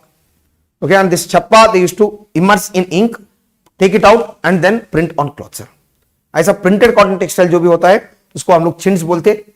Then उसके साथ साथ में there is one more called kalamkari, and this is hand painted cotton textile. So hand painted cotton textile is exported from Machilipatnam. Okay, so kalamkari is hand painted cotton textile. It is exported from the region of Machilipatnam, sir. Then uske साथ साथ में we were also exporting this kind of jewelry which is called as Meenakari jewelry is one product of export from India. Meenakari jewelry is one important jewelry type that we used to export from the region around Delhi and Agra, sir. Okay, even today Meenakari jewelry is a very well or very fine handwork jewelry is Meenakari jewelry, sir. We used to export this. Then along with that, Indians are also experts in metallurgy, sir. In fact, before industrial revolution in England, try to understand this, the best quality iron in the world is being produced by Indians, sir. Indian blacksmiths were experts. And in fact, the standing testimony to this expertise of Indian craftsmen is the Mehroli iron pillar, sir. Okay, so because it has been produced with almost no impurities in it, sir. And if you should remove all impurities from iron, you should require 2000 degree Fahrenheit temperature, sir. वो modern kilns में right now in industrial revolution it is being produced. But how Indians were able to make this kind of iron pole without the help of any kiln? Okay, how they were able to produce 2000 degree Fahrenheit temperature is something which is unknown to us even today, sir. समझ में आ रहा है आप लोगों को? तो इसमें that is one best example. But Indians were experts in producing a kind of swords which are called as wood swords, sir. Okay, woods is an Indian variety of iron, and with this variety of iron we were producing a lot many swords, and these were also being exported, sir. तो woods export करते थे हम लोग. उसके साथ साथ में मीनाकारी, numerous varieties of cotton textile, then silk also we used to export. Okay, so along with these things, one more important product of export from India is so kalamkari, meenakari, woods, chintz, then I think I told about calico, patola and muslin. Yes, which one? Indigo dye, but that I will discuss in primary sector. These are all secondary sector products, sir. Okay, then along with that, try to understand one more thing, sir. India from a very long time in India, it means that from ancient past itself, in some places we see 3 agricultural cropping seasons. Okay, India always had 3 agricultural cropping seasons. 3 agricultural cropping seasons, and you know about the 3 agricultural cropping seasons, right? Rabi, Kharif and Zaid. So these are the 3 agricultural cropping seasons. When India has the climate or geography which is suitable for 3 agricultural cropping seasons, the Europeans used to have only 1 agricultural cropping season, sir. तो हमारे पास 3 बार agriculture crops को grow कर सकते हैं हम लोग. उन लोगों के पास एक ही agricultural season था. And Arabian Peninsula, no agriculture. Southeast Asia is equatorial forest. In fact, India is situated at a very good tropical belt because, and India also had a highly developed agricultural practices of its own, sir. Because of which reason we were able to produce 3 agricultural cropping seasons, sir. Because of this factor, in fact, there are available evidences in Mughal India, sir. In Mughal India, during the time of Akbar, the Indian population is estimated to be roughly around, somewhere around some 100 million is the population of India during the Mughal period, sir. Mughal period के time पे हमारा population कितना था? 100 million था. 100 million, am I correct? So 10 crore, correct. So 100 million is the population of India.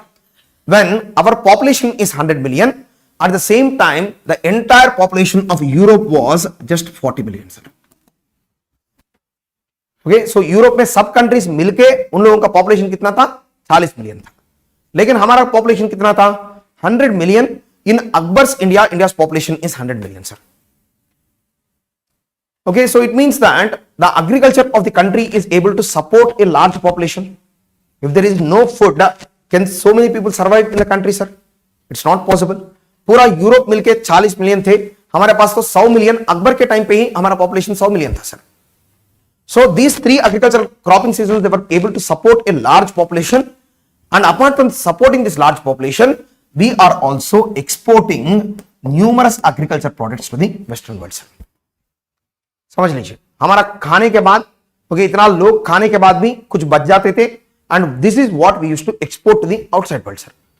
and of the products which were exported from India, we used to export daily food commodities, sir. Not just fancy items, even food commodities also we used to export, sir. So in food commodities, we used to export paddy, wheat. Then along with that, we used to produce and export sugar. Salt is also manufactured in India. And all these products were being exported from the Indian coastline to the deserted Arabian Peninsula. Then उसके साथ साथ में Europe को भी हम लोग export करते थे, sir. Are you understanding what I'm trying to say? Then apart from the daily agriculture products, okay, क्योंकि usually we have a wrong perception that only spices were exported from India. That is the reason why I needed to clarify this. We used to export daily agricultural consumables also we were exporting, sir. Then उसके साथ साथ में we were exporting spices, particularly indigo. Okay, sorry, spices में particularly we are exporting pepper. Then along with pepper we were exporting, okay, so this thing which is called as cardamom. So cardamom, pepper, these kind of products we were exporting from India. Okay, so spices is one more product of export. Then spices के साथ साथ में we were also exporting a lot many dyeing agents, sir. Okay, dyeing agents means coloring agents for cloth. Okay, dyeing, D-Y-E-I-N-G. And in the dyeing agents, the most prominent dye of the world before industrial revolution is indigo, sir. Okay, this had a distinct blue color to it, and we were exporting a lot of indigo dye from India to the European world. Okay, European world को हम लोग indigo dye भी export करते थे. तो इसके हिसाब से, so we were in fact in India there was a specific profession which is called as rangreej. एक profession था, rangreej बोलते थे उसको. So and the purpose of these people is they are in fact experts in making of colors and printing those colors on textiles, sir. Okay, colors mix करके हम लोग we used to produce different kinds of colors. So rangreej भी थे, हम लोग dyeing agent, indigo is the main export. So and we were exporting indigo from this region which is called as Bayana region. So Bayana से हम लोग indigo export करते थे. So this way agriculture products also we were exporting, manufactured goods we were exporting. So on both the fronts, India was at the forefront of global trade and commerce, and this shows the significance of India in global trade and commerce, sir. समझ में आ रहा है आप लोगों को? तो लेकिन इतना इकोनॉमिक सिस्टम रन करने के लिए बहुत सारा कमर्शियल प्रैक्टिसेस भी होना चाहिए, सर. है कि नहीं? कि यूरोपियंस इतना लोग आ रहे हैं, they are buying Indian products, they are exporting Indian products, but how are Indians in fact able to manage this trade and commerce? ऐसा नहीं कि फॉरेन ट्रेडर हर क्राफ्ट्समैन के पास आके आपके पास कोई क्लॉथ है तो दे दीजिए, ऐसा नहीं होगा ना. Okay, there should be a broader market. Okay, market में there should be some people who are aggregators of all this products. They should procure them and sell to the foreign people. Aggregators कुछ होना चाहिए. Then उसके साथ साथ में money changing also happening a lot. Money transactions are happening. There should be some people who can handle money. When you are conducting trade and commerce, there will be a lot of risk too. उस risk handle करने के लिए भी कुछ लोग चाहिए आपको, है कि नहीं सर? देन इसके लिए इंडिया में कमर्शियल प्रैक्टिसेस भी बहुत एडवांस्ड थे, सर. 18th century इंडिया में a long list of commercial practices are there, and along with that, till the Europeans came into Indian region, Indian trade always remained a free trade, sir. It means that the traders used to pay some tax to the government, but the government never used to determine what kind of trade should be done and what should not be done, sir. Indian trade is essentially a free trade, sir. Okay, Europeans came and they destroyed this free trade, and after that Britishers said that the greatest gift of the Britishers to India is, apart from democracy, free trade is also a gift. लेकिन हमारा India में तो okay, always we used to do free trade only. British आके इनको formalise करके हम लोग आप लोग फ्री ट्रेड इंट्रोड्यूस कर रहे हैं, तो इसके हिसाब से आपका लाइफ बेटर हो जाएगा बोल के वो लोग बोलने शुरू किया. But trading always in India and Indian Ocean region is always free trade, sir. The government was only focused on taxation but not on destruction of trade and commerce. It is only focused on facilitation of trade and commerce, sir. The rulers used to facilitate, they used to collect only tax and they used to give absolute freedom to the traders, sir. ऐसा trade and commerce था. King कभी interfere भी नहीं किया. So this way our trade and commerce was also running on a very good level, and in order to run this trade and commerce, numerous communities have emerged in India, sir. Okay, just try to understand this. In fact, the first and foremost, the most important community is the people who are called as shroffs. Shroffs they, okay, and these shroffs are the people who used to do the work of bankers in India. Okay, banking work was done by the shroffs. Bankers means they used to take deposits of money, okay, and they used to in fact give back the money savings के लिए, transactions के लिए, movement of money के लिए, सब के लिए shroffs used to play a very important role, sir. In fact, any person can go to the shroff, deposit the money, and the shroff will give a note to him, and this note is usually called as hundi, sir. A bill of exchange also it is called as hundi. तो ये paper हम लोग लेंगे उनके पास पैसे जमा करने के बाद, then after that across the country wherever I go, if there is a shroff, if I submit the bill, that shroff is going to pay the money to me, sir. After cutting some charge for the shroffs, he is going to pay me the money. And these shroffs, they used to have a network of their own, and they used to have a balance sheet of their own too, sir. Okay, because one person might go from Bhubaneswar to Delhi, तो हम deposit करके वहां पे जाएंगे, वहां पे जाने के बाद वहां का शॉप मुझे पैसे देंगे. Similarly, some other person might be depositing the money in Delhi and coming to Bhubaneswar, तो उनको वो आके यहाँ पे पैसे लेंगे. तो उन shops never used to exchange money, sir. They used to only balance their money out. That's it. समझ में आ रहा है आपको? So this system is called as hundi system, and this system in 18th century is also called as the system of hawala, sir. Okay, but if we do the same system today, the government is saying it is money laundering. अगर यही चीज आप किया तो सब लोग बोल रहे हैं कि ये मनी लॉन्ड्रिंग है, लेकिन but this is traditional Indian system of exchanging money from one place to another. Dubai में पैसे डिपॉजिट करके इंडिया में आके पैसे लेना. Okay, so and I am doing it on the basis of trust. Okay, this is the hundi system of India, which is also called as hawala. This is the traditional practice of money exchange in India, sir.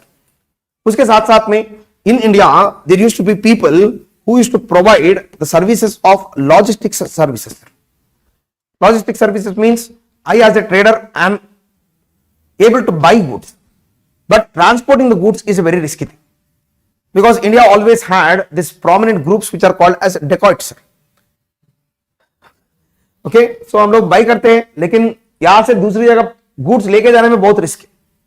So because of which that risk was taken over by the people who used to handle logistics, and the logistics people are called as advayus, sir. Advayu are the people who used to handle the logistics. Right now we have Blue Dart and other logistics services, right? Those same services were provided by the people who are called as advayus, and they used to have separate militaries of their own, sir. In order to take the goods from one place to another, they used to have separate militaries of their own.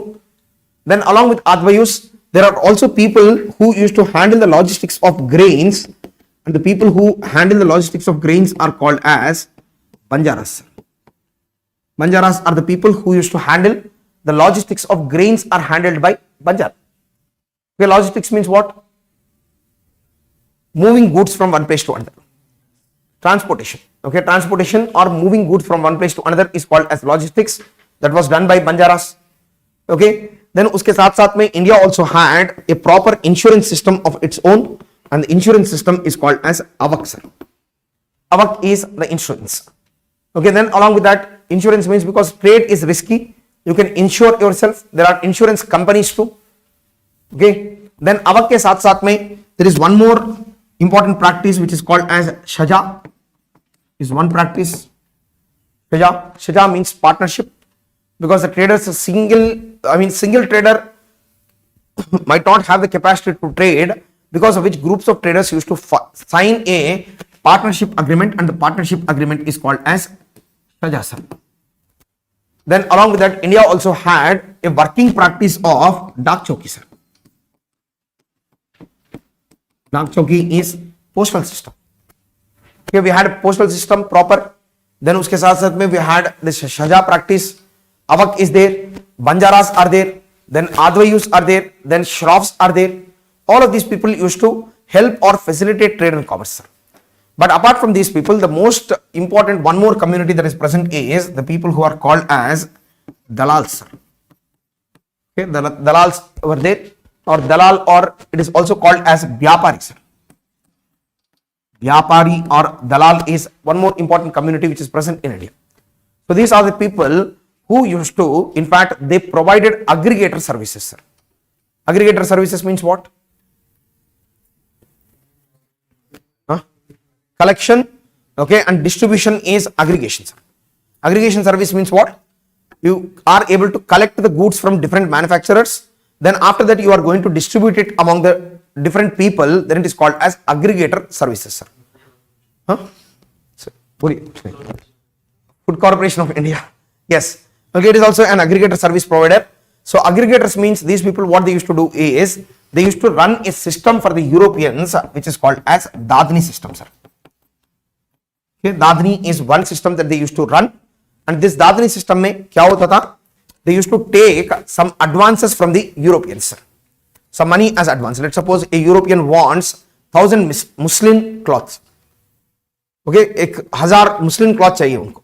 वो हर craftsman के पास जाके order देके बनाने का उनके पास time नहीं है, तो क्या करता था वो दलाल के पास जाके उनको मुझे 1000 पीसेस मसलिन चाहिए, अगर उसका प्राइस 20,000 है तो मैं 10,000 पहले ही आपको दे देंगे बोल के he used to give 10,000 away to him directly, sir. Then out of this 10,000 the dalal he goes to various craftsmen और हर क्राफ्ट्समैन को 200-300 एडवांस में दे देते हैं. Then what the craftsmen are going to do is with that 200-300 they will buy the raw material from the market, और वो raw material को लेके आके these people used to in fact produce the cloth, then supply it to the dalal, sir.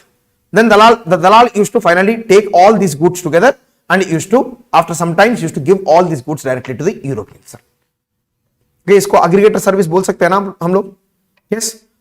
So this is the system which is called as Dadni system, which is an advanced based manufacturing system, and the people who used to handle this are called as dalal, sir. Then along with that, Mughal India also had numerous karkhanas, factories. But most of these factories are state set up factories. Karkhana it is called as, that is factory.